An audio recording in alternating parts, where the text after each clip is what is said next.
Hi guys, this is just going to be another quick review.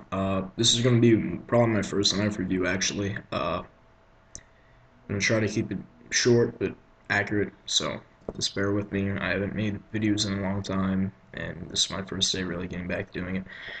Um, so here we have the Bob Dozier Folding Hunter, and this is made by Keybar. It's made in Taiwan. I believe the factory number is like 4062, and this one's blaze orange, so I'm assuming it's like BO or something like that. Excuse me. Yes, it is actually. It says it right here, all the tang of the knife. Now I got this knife, one, because I wanted an EDC knife, and at the time, and still now, living in a highly, a densely populated area in New York, I feel the necessity to carry a defensive weapon. Although I have to admit, really, a pocket knife, although it could be an emergency defensive tool, as Not Fancy probably states in the majority of his videos, they are more of a tool. I'm not really looking at this as a weapon. I normally don't look at knives as a weapon. I view them more as a tool than a weapon, and that's obviously the case of most Swiss Army knives. I don't need to go into a video on this, but anyway, I'm a lefty, and a lot of the cheaper knives that I see in this price range, which is about $80 to $27, I think. I think it was like 20 some odd dollars when I got it. It's down to 18 now, 19 for the orange version. This knife, luckily, everything is ambidextrous. It's swappable, not ambidextrous, swappable. You just need a torch driver and you can swap it. The pocket clip obviously is swappable, and the thumb stud is swappable. So for me, I have this in a lefty configuration.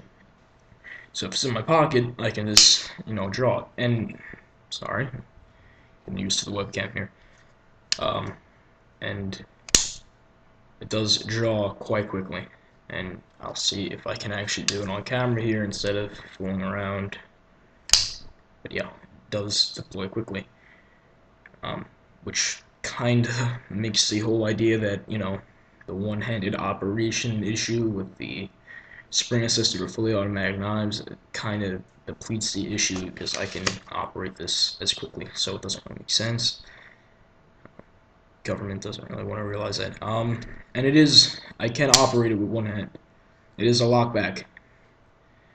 I've been EDCing this knife pretty much the majority of the last 9 months to a year, and I've been pretty much extremely surprised by how well this knife has actually held up. I carried this knife through Hurricane Sandy, and I used it for certain tasks. I even used it as a steak knife. It's just a very handy knife. So I'm just going to get into the technical data now that I've bored you to death. It's a 3-inch blade. It's 7¼ inch overall. The factory edge, which is long gone now since it is All-State, was 15 degrees. I'm not sure what it is now, but God knows. It is a Zytel handle, so that keeps the weight down. There are no liners in it. Obviously, it's not milled out, or else I'd be holding a skeletonized knife. Like I said, it's a lockback. It's only 1.6 ounces, and the blade thickness is 0.110 inches. So it's around, I guess, a tenth of an inch, I'm assuming. And I'm just going to go into what I've found very useful about this knife. Zytel handles on this knife provide grip. Unfortunately, it only provides vertical grip, from what I can tell, meaning that up and down the handle scales here, it's grippy. Horizontal grip, there is none, and that's due to the diamond shape of the grips. I found no issue with it because of the way ergonomics kind of contour to your hand. For me, it is a very comfortable knife. I can get a pretty firm grip. The jimping, substantial.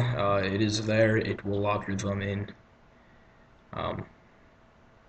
Obviously not really a hard use knife, but I never really followed that, and I use this knife for pretty much every rule.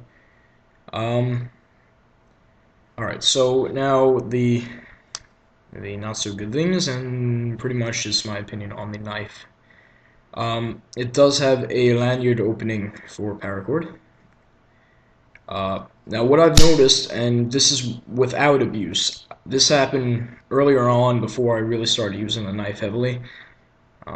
There is vertical play, and I know Jeff, cutlery, sorry, I can't speak today, cutlery lover does have the same issue with the same coloration knife. I don't know if it has to do with the coloration or if it's in every, K-bar Dozier, but there is some slight vertical play. Now, what I found to be an issue with this pocket clip is that when it is clipped to your pants, you have this orange handle exposed. So if this is in your pants, you're going to be seeing that. So unless you're wearing orange pants in your neighborhood, you might have a little issue. And not that I really care anymore. I've been EDCing knives for a year now. I'm kind of used to it.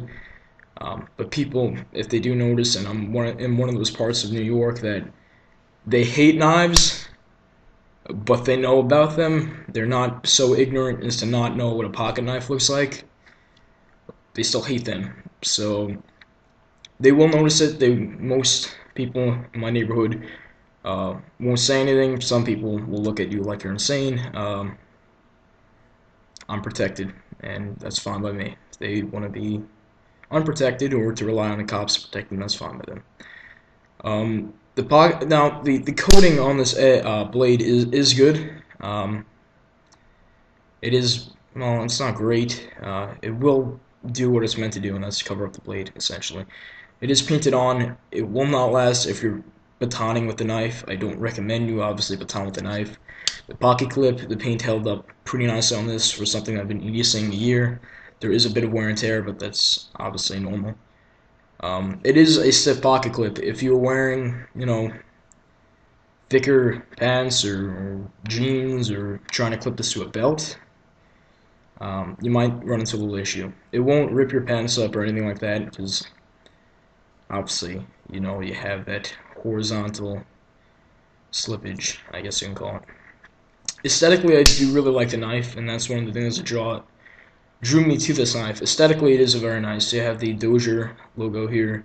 You have the K-bar here. It's not even going to talk about the Taiwan 462 thing. That's obviously not very appealing to me. But the knife itself is great, especially for the money. And I would honestly recommend this knife to anyone who wants a good, inexpensive, I won't say cheap, inexpensive EDC knife.